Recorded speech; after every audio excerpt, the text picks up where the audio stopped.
engine DIY shop saw that I like old engines and making things and stuff, and recently they sent me 2 boxes of parts. Chris and Will came round and together we spent an enjoyable afternoon drinking tea and putting those parts together. This is the mill engine model, apparently. Yeah, nice flywheel. Oh, lovely. Yeah, lots of nice glitzy brass. Yeah, but that's nice. Yeah. Okay. And a pretty little generator. Chris is a retired engineer and worked for a long time with steam trains in England. He first inspired me to build a railway here. They're beautiful. Look at the weight, feel the weight of that. It is, actually. It is. Ooh, I'm excited now. I didn't know what to expect.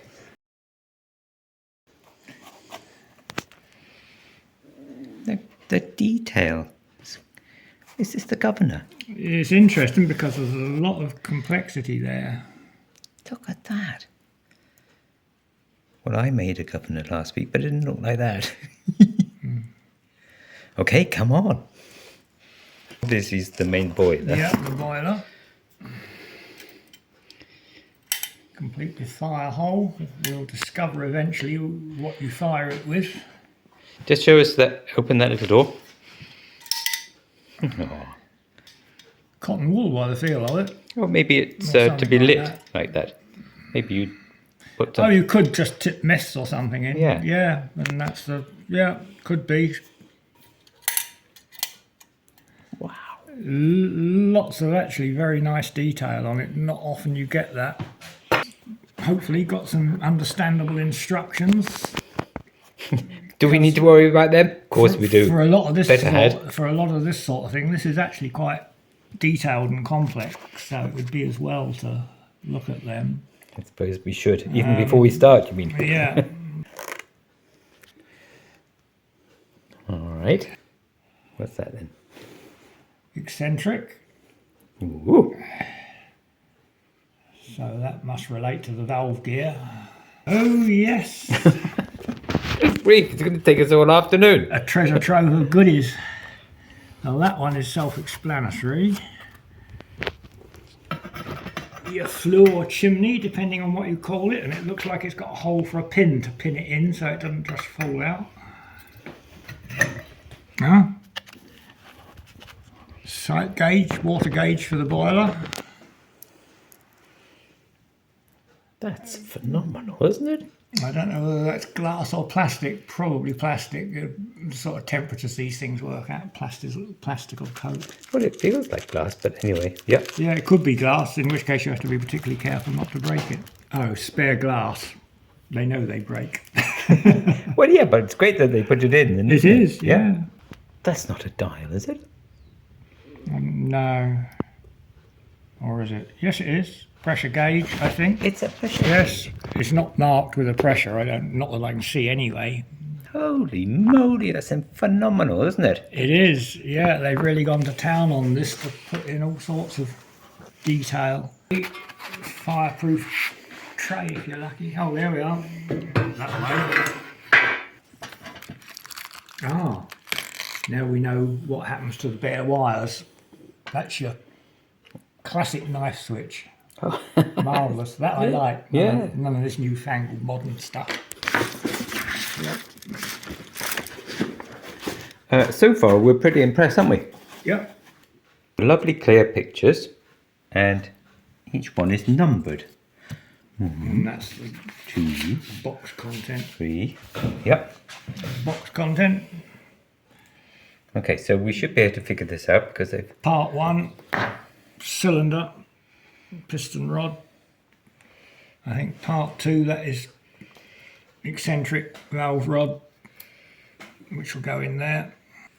We've got it. Yeah, so if we pick this old nut up and plonk the washer in.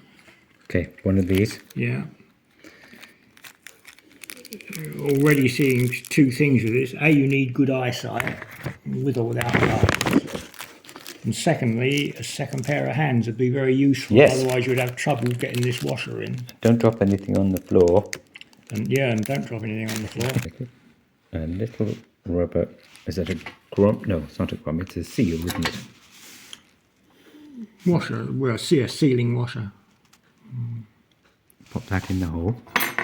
Now we want Wrap part around. number 36, please. Which is that bit. You hold it in place and I'll twiddle the nut. Yeah, that's easy, doing it that way round, twiddling the top. We now need to know which way round it faces. Pretty spectacular. I just can't get over the governor here. Hope we can make it work. Step number 4, we need lots of long bolts, but also we need part number 7. So all the parts that they look exactly like they do on the instructions, which is handy, isn't it? Yeah. So they're bearing mounts or something, are they? They're what you would call crosshead guides. Yep. So that's the crosshead, now the guides. So that takes the side loads off the piston and piston rod and the seal. And in we go. That's perfect, isn't it? Perfect. Right, so now we bolt it from the we other hold him side, do we? upside down. Or, no, moment.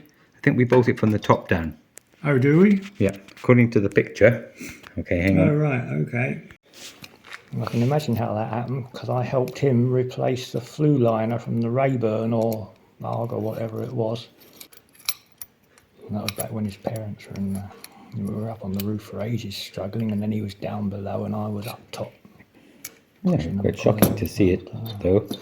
Yeah, shame because it was a nice place. Yeah, it's going Nice gardens that they were anyway, if you ever been around them. So far, the holes have all lined up absolutely perfectly. Yeah. This is complicated enough and small enough that anybody who attempts this should have a little bit of experience already, otherwise they're going to get very frustrated.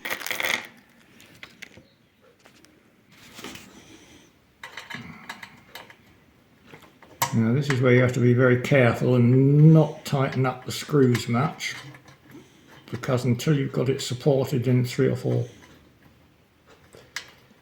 well-spaced places, you could end up bending a screw or something. Be asking for trouble, Cause wouldn't it? problems, and also until you've got good support in, say 3 or 4 in the right places, you need another pair of hands really to support. We're on step 7 of 24, 25. So we now need 20. to know which way round the crankshaft, crankshaft, flywheel shaft goes in. You see, we're going to be alright when there's a power cut. No problem. Jesus. Isn't it nice though? Isn't it gorgeous? I can't wait. Will's here, and just in time for step 7. We need. That looks like a kind of easy step, actually. Yeah, Oh, right, well, there we are. we've got to find Big bit. the big bit and the small pokey bit that goes into it. Can you do that? Chris has got the small perky bit. Okay.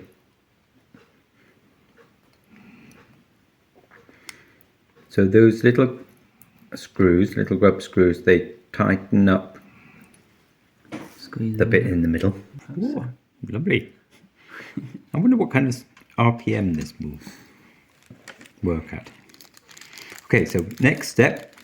You've got that. Are we up to number 11? No, number 9. Oh. Yeah. We need the grub screw, which was not in it. Does it tell you the number of the grub screw? 23. Because there's a picture of all the parts here. And it'll tell you how long they are. There, 18. 23, the M3 grub screw. These are spare parts. Oh, well, they don't, but not start on the spares, have we?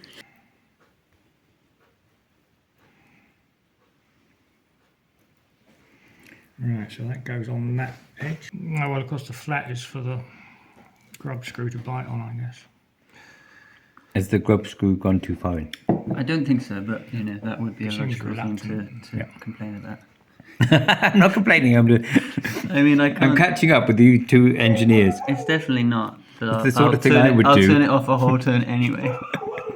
That's it.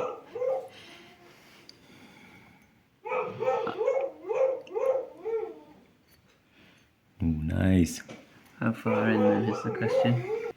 That'll be positioned on the base plate, so we don't want to tighten anything up except enough to stop it dropping off at the minute.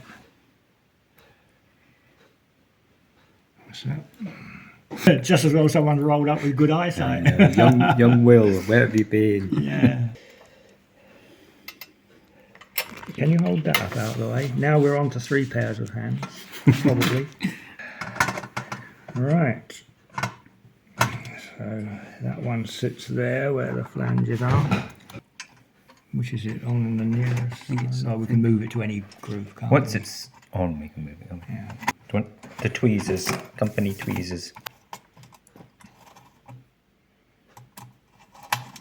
Someone really thought of that. When they went to £7 per square inch and a mix of gases with not so much oxygen in it, that you could get yourself cooked.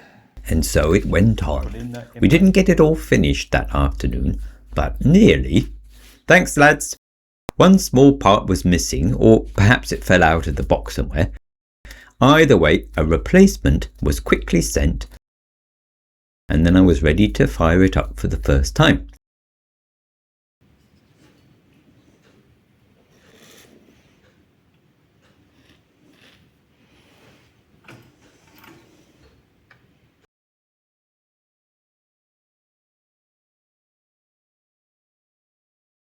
Watch the sight glass on the right. Methylated spirits going into the firebox. I must dry some of my charcoal and try that too one day.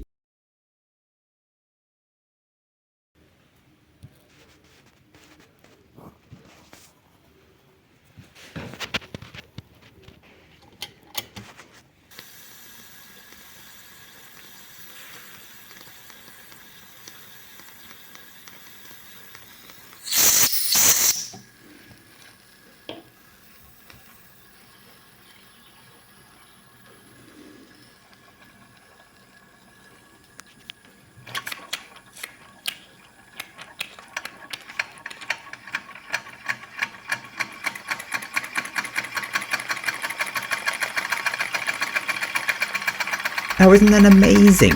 The wonders of steam power.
But what's in the other little box? Only a belt-driven workshop with more stunning detail.